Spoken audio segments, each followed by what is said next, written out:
तो मूवी के स्टार्टिंग में हम एक आदमी को देखते हैं जिसका नाम जेक होता है और वो किसी पोर्ट में होता है। ये एक स्पेस पोर्ट था जो कि स्पेस में ट्रेवल किया करता था। यहाँ पर इस आदमी को काफी देर बाद होश आया था और ये इस पोर्ट में ऑलमोस्ट 6 साल से था। उसकी टांगे पैरालाइज हो चुकी थी, लेकिन यहाँ पर पहले तो हमें समझ नहीं आता कि जेक स्पेस में क्या कर रहा है और किस लिए आया गया है। लेकिन तभी हम पास्ट के कुछ सीन्स देखते हैं जिससे हमें सारी की सारी स्टोरी क्लियर हो जाती है। जेक का एक ट्विन ब्रदर था जो कि बहुत अच्छा साइंटिस्ट था और वो स्पेस में जाना चाहता था। उसे नई नई चीजें डिस्कवर करने का बहुत शौक था, लेकिन उसकी कुछ लोगों से लड़ाई हो गई। कुछ पैसों की खातिर उसे मार दिया गया। स्पेस में भेजने के लिए भी नासा का भी बहुत खर्चा हुआ था। तो जेक ये नहीं चाहता था कि ये सारे पैसे जाया जाएं और जो उसके भाई का ख्वाब था वो खुद पूरा करना चाहता था। तो वो उसकी जगह स्पेस में चला जाता है किसी दूसरे प्लेनेट को देखने के लिए। वो यहाँ जाने के लिए इसलिए भी तैयार होता है क्योंकि वो पैरालाइज्ड होता है और जो उसकी टांगों का इलाज था वो काफी ज्यादा महंगा था। तो उसे एक होप होती है कि जिस मिशन पर वो जा रहा है अगर वो उसमें कामयाब हो गया तो काफी ज्यादा पैसे अर्न कर सकता है और फिर वो उनको यूज करते हुए अपना इलाज करवाएगा। होता तो वो बहुत हार्ड वर्किंग है। बेशक उसकी टांगे नहीं होती लेकिन वो बहुत स्ट्रॉन्ग होता है। तो उसे खुद पर यकीन होता है कि ये वो कर लेगा। अगर बात कर ली जाए उस प्लेनेट की तो उस प्लेनेट पर ऑक्सीजन नहीं होती। उसके साथ और भी जो लोग जाने वाले थे वो सब एक जगह पर इकट्ठे होते हैं जहाँ पर वो अपने लीडर से मिलते हैं। तो उनका लीडर उन्हें समझाने लगता है कि तुम लोगों ने किस तरह से वहाँ के हालात को फेस करना है और वहाँ पर अगर किसी क्रिएचर से सामना होता भी है तो उसको किस तरह से हराना है या उसे कैसे बचना है। तभी जेक यहाँ पर एक आदमी से मिलता है और इन दोनों की ट्रेनिंग 3 साल एक साथ हुई थी। तो इनमें काफी अच्छी जान पहचान थी। तो वो आदमी जेक को उसका अवतार दिखाता है। इस अवतार में इंसानों के भी डीएनए थे और उन क्रिएचर्स के भी जो कि उस प्लेनेट पर रहा करते थे जहाँ पर ये लोग जा रहे थे। इनका प्रोजेक्ट स्टार्ट होता है, लेकिन तभी वहाँ पर इस प्रोजेक्ट के लीडर आते हैं। वो सीधा इस प्रोजेक्ट के हेड के पास जाती जो कि एक बिजनेसमैन होता है और उसने ये प्रोजेक्ट स्टार्ट किया था। वो उसे कहती है कि तुम्हारा जेक को लाने का क्या मकसद था। तो वो हेड उसे बताता है कि इसमें कोई मसला नहीं है, वो समझदार है और तुम्हें पता भी है कि हम उस प्लेनेट पर क्यों जा रहे हैं। वो उसे कीमती स्टोन दिखाता है। वो कहता है कि हम उस प्लेनेट से ये स्टोन लेंगे। ये 1 केजी स्टोन 100 करोड़ का बिकता है, यानी इसका सिर्फ 10 ग्राम 1 करोड़ का बिकेगा। तो तुम खामोशी से होने दो जो हो रहा है। फिर अगले दिन हम देखते हैं कि जेक को एक मशीन में भेजा जाता है जिससे वो अवतार बन के बाहर आता है। उसको अवतार की बॉडी में शिफ्ट कर दिया गया था जिसे पाकर वो बहुत खुश था। लंबे लंबे कान, लंबी सी दुम, लंबी सी चोटी और नीली यानी ब्लू रंग से वो काफी खुश था। फिर जेक मिलता है एक कर्ज। तो वो जेक की काफी तारीफ करता है क्योंकि जेक पहले फौज में था यानी आर्मी में था और उसकी एक्टिविटीज काफी अच्छी थी। तो वो जेक से कहता है कि तुम बहुत आगे जा सकते हो और वहाँ उस प्लेनेट में जाके वहाँ के लोगों के साथ ज्यादा से ज्यादा टाइम स्पेंड करना, क्योंकि तुम जितना टाइम उनके साथ स्पेंड करोगे वो उतना ही तुम पे ट्रस्ट करने लगेंगे। और तुम जानते हो ना कि इस प्रोजेक्ट का हेड यही चाहता है कि उस प्लेनेट से ज्यादा स्टोन निकाल सके। इसके लिए पहले तो उन क्रीचर्स को वहाँ से हटाना होगा। तो अगर तो तुम ये काम कर लो तो अच्छी बात हो, लेकिन अगर 3 महीने के अंदर तुम ऐसा ना कर पाए तो हमें मजबूरन यानी ना चाहते हुए भी वहाँ पर हमला करना होगा और जंग छिड़ जाएगी, क्योंकि स्टोन तो हमने पाना ही पाना है। वो उसे कहता है कि इसके बदले में मैं तुम्हारी टांगे भी ठीक करा के दूंगा। तो इस चीज के लिए जेक मान जाता है। वो लोग उस प्लेनेट पर पहुंच जाते हैं। वहाँ जाते ही जेक जो कि अब एक अवतार होता है काफी खुश होता है, चीजों को छूने लगता है। तभी वो देखता है कि वहाँ पर बड़े बड़े जानवर हैं। एक अजीब सा जानवर जेक के पीछे बढ़ जाता है तो जेक एक झरने में छलांग लगा देता है, लेकिन अब वो अपनी टीम से अलग हो चुका था। वहाँ पे जेक अपने लिए एक नेजा तैयार करता है। उस तरफ उसकी टीम उसे काफी ढूंढती है लेकिन उसे नहीं मिलता।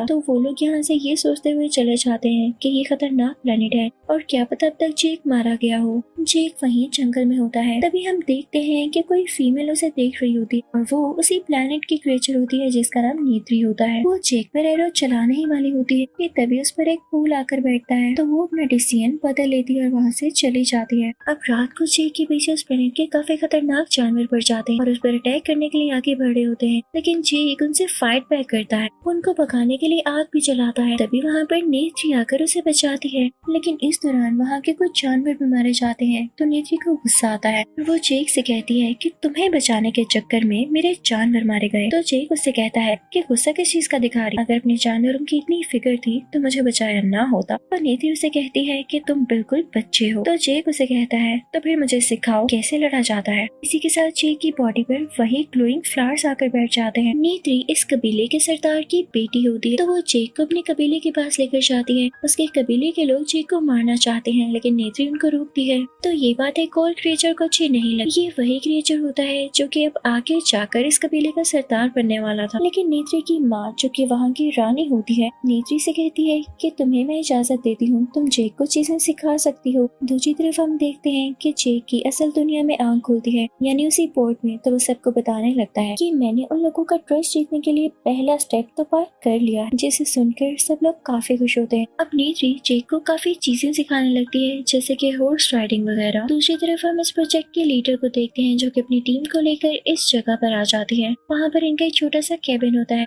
पहाड़ों के ऊपर, जो कि बादलों में उड़ सकते थे। ये बहुत ही चार्मिंग व्यू है। उस तरफ जेक की ट्रेनिंग आहिस्ता आहिस्ता शुरू हो जाती है। देखते ही देखते जेक की काफी अच्छी ट्रेनिंग हो जाती है और वो वहाँ की सब बातें सीख जाता है। हॉर्स राइडिंग करना, वहाँ शिकार कैसे करना है, और सबसे बड़ी बात नेचर से प्यार करना। अब नेत्री जेक को एक जगह पर लेकर जाती है जहाँ पर वो उसे एक परिंदे से मिलवाती है। वो उससे कहती है कि ये उड़ सकता है और पता है इसकी खासियत क्या है, कि ये अपना राइडर खुद ही चुनता है और सारी जिंदगी उसी के साथ सिंसियर रहता है और उसी को लेकर उड़ता है, उसके अलावा किसी को नहीं चुनता। कि इसमें खतरे वाली बात ये है कि इसको चुनने से पहले तुम्हें भी बहुत केयरफुल रहना होगा, ये तुम्हें मार भी सकता है। अब ऐसे ही होता है, लेकिन जल्द ही जेक उस परिंदे को चुन लेता है और उस पर काबू पाकर उड़ने लगता है। नेत्री और जेक अपने अपने परिंदों पर उड़ रहे होते हैं और काफी एंजॉय कर रहे होते हैं। जहाँ पर इन्हें एक दरख्त भी नजर आता है। वो जगह काफी खूबसूरत होती है, लेकिन तभी इनके पीछे एक खौफनाक परिंदा पड़ जाता है। तो ये लोग जल्दी उससे लड़के उसे हरा देते हैं और अपनी जान बचा लेते हैं। तो नेत्री जेक को बताती है कि ये मेरे एंसेस्टर्स की सवारी हुआ करती थी, इस पर सवारी करना बहुत मुश्किल है और इसके बारे में ये माना जाता है कि ये दुखों को खत्म कर सकता है और प्रोस्पेरिटी ला सकता है। अब जेक को यहाँ पर 3 महीने गुजर जाते हैं तो कर्नल उसे वापस बुलाता है और कहता है कि जो काम मैंने तुम्हें कहा था लगता है वो तुम भूल रहे हो। तो जेक कहता है कि नहीं, मैं भूल नहीं रहा हूँ, बस कल उनका एक इवेंट है जिसमें वो सारे लोग मुझे एक्सेप्ट कर लेंगे, यानी मैं भी उनका हिस्सा बन जाऊंगा। तो कर्नल कहता है कि अगर तुम ऐसा ना कर सके तो मैं वापस तुम्हें जमीन पर भेज दूंगा। तो जेक कहता है कि आप फिक्र नहीं करें, मैं कल उनको उस जगह से हटा दूंगा। तो कर्नल कहता है कि चलो देखते हैं। अगला दिन आ जाता है और वो इवेंट होता है जिसमें सब लोग, यानी उस प्लेनेट पर रहने वाले सारे क्रिएचर्स जेक को एक्सेप्ट कर लेते हैं। नेत्री जेक को एवा का दरख्त भी दिखाती है जो कि उनका प्योर दरख्त होता है और वो हमेशा ग्लो किया करता था। यहाँ पर नेत्री जेक को ये भी बताती है कि तुम चाहो तो इस कबीले में से किसी भी लेडी को चुन सकते। तो जेक उससे कहता है कि मुझे तो तुम अच्छी लगती हो और यहाँ पे नेत्री भी मुस्कुरा देती है। तभी हम देखते हैं कि कर्नल वहाँ पर मौजूद दरख्त गिराने लगा है क्योंकि वो अपना काम शुरू करने वाला होता है, जिसे देखकर सारे कबीले वालों को गुस्सा आ जाता है।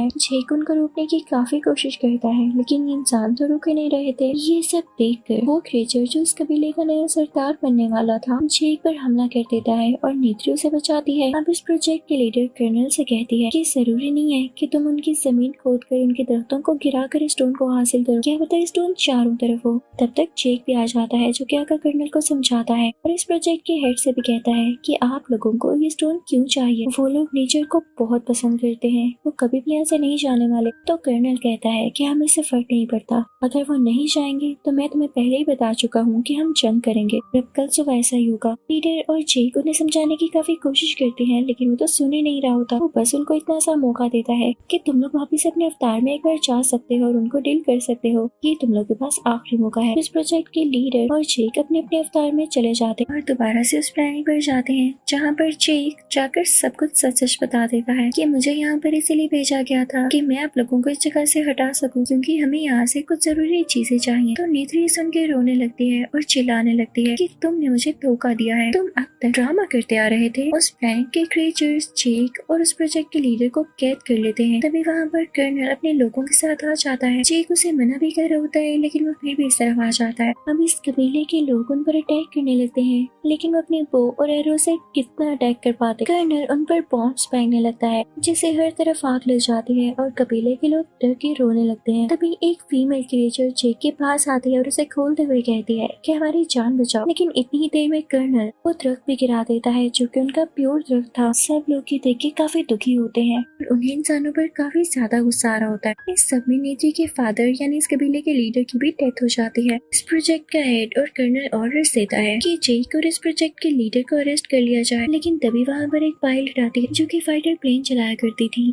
वो उनको आकर बच जाती है। अब ये सारे लोग एक और स्पेसशिप में होते हैं जहाँ पर कर्नल की फायरिंग की वजह से इस प्रोजेक्ट की लीडर जख्मी हो चुकी होती है। यहाँ पर जेक दोबारा से अपने अवतार में आ जाता है, लेकिन जेक देखता है कि यहाँ के सारे लोग किसी और जगह चले गए और वो वहीं पर होता है जहाँ पर उनका प्योर थ्रस्ट गिर चुका था। उन्हें लग रहा था कि जैसे जेक भाग चुका है और वो इनकी मदद के लिए कभी भी नहीं आएगा, लेकिन अब की बार जेक उसी परिंदे पर सवारी करता हुआ था जिस पर नेत्री के एंसेस्टर्स ने सवारी की। इन लोगों का यही मानना था कि जो इस परिंदे पर सवारी करेगा वो गम के बादलों को भी हटा सकेगा, यानी प्रोस्पेरिटी ला सकेगा। तो जब जेक इस परिंदे पर इनके पास आता है तो सब लोग बहुत खुश होते हैं और ये सोचते हैं कि वाकई जेक दूर नहीं भागा था, बल्कि अब तो वो आ गया है हमारी मदद करने के लिए। तो नेत्री भी बहुत खुश होती है। जेक वहाँ नेत्री की मदर से बात शेयर करता है कि मेरी एक साथी जख्मी है, क्या उसे बचाने का कोई तरीका है? तो वो उसे ये बताती है कि हाँ, अगर वो अपने अवतार में वापस आ जाए तो चांसेस हैं, लेकिन एट लास्ट वो प्रोजेक्ट लीडर को चाक कर भी नहीं बचा पाते और उसकी डेथ हो जाती है। तो जेक इस कबीले में ऐलान करता है कि हम कर्नल के खिलाफ लड़ाई करेंगे और सब लोग उसकी तरफ हो जाते हैं और उसका साथ देने के लिए तैयार हो जाते हैं। ये तादाद में यानी क्वांटिटी में बहुत ज्यादा होते हैं, जिसकी वजह से कर्नल भी डरा होता है। लेकिन मसला ये था कि उसके पास बहुत बड़े बड़े जंग के जहाज और एडवांस वेपन्स थे, लेकिन जेक और बाकी कबीले वालों के पास सिर्फ तीर कमान यानी बो और एरो था। लेकिन जेक इस बात पर इतना ध्यान नहीं देता क्योंकि वो इस प्लेनेट को अच्छी तरह से जानता है और वो ठान लेता है कि वो जरूर इस प्लेनेट के लिए और नेचर के लिए लड़ेगा। वो उसी प्योर दरख्त के पास जाता है और उससे कहता है कि आप हमारी मदद करें, कर्नल यहाँ नेचर को तबाह करने आ रहा है, वैसा होने मत दीजिएगा।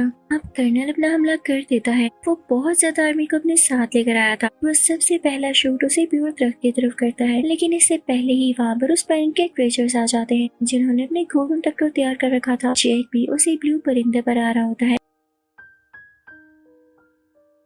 इन सब के पास तीर कमान था, लेकिन कर्नल और उसके साथी इन लोगों पर भारी पड़ रहे थे अपने एडवांस वेपन्स और स्किल्स की वजह से। लेकिन दूसरी तरफ इस प्लेनेट के क्रिएचर्स में काफी ज्यादा स्ट्रेंथ थी क्योंकि ये अपनी विल पावर को सबसे आगे रखते थे और यही सबसे स्ट्रॉन्ग बात थी। कर्नल वहाँ पर काफी ज्यादा क्रिएचर्स पर अटैक करने लगता है। तभी वहाँ पर वो फाइटर पायलट आती है, लेकिन इससे पहले कि वो जेक को बचा पाती कर्नल उस पर भी फायरिंग शुरू कर देता है, जिसकी वजह से नेत्री का वो परिंदा भी जख्मी हो जाता है। काफी तबाही होने लगती है। इस फायरिंग की वजह से इस कबीले का नया सरदार भी मारा जाता है जो कि जेक का मजाक उड़ाया करता था। अब कर्नल का अगला टारगेट होता है वही प्योर तरफ, क्योंकि उस पर हमला करके ये इन लोगों पर कंट्रोल करना चाहता था। समय नेत्री भी काफी घबराई हुई होती है, लेकिन यहाँ भी इससे पहले कि उस तरफ पर कोई हमला करता जेक की दुआ कबूल हो जाती है जो कि उसने उसी प्योर तरफ के सामने की। दूसरी तरफ से बड़े बड़े परिंदे आने लगते हैं जिन पर गोलियों का भी कोई असर नहीं हो रहा था। वो कर्नल पर और उन सब लोगों पर जिन्होंने वेपन्स पकड़े होते हैं अटैक करने लगते हैं। ये वेपन्स गिराने लगते हैं।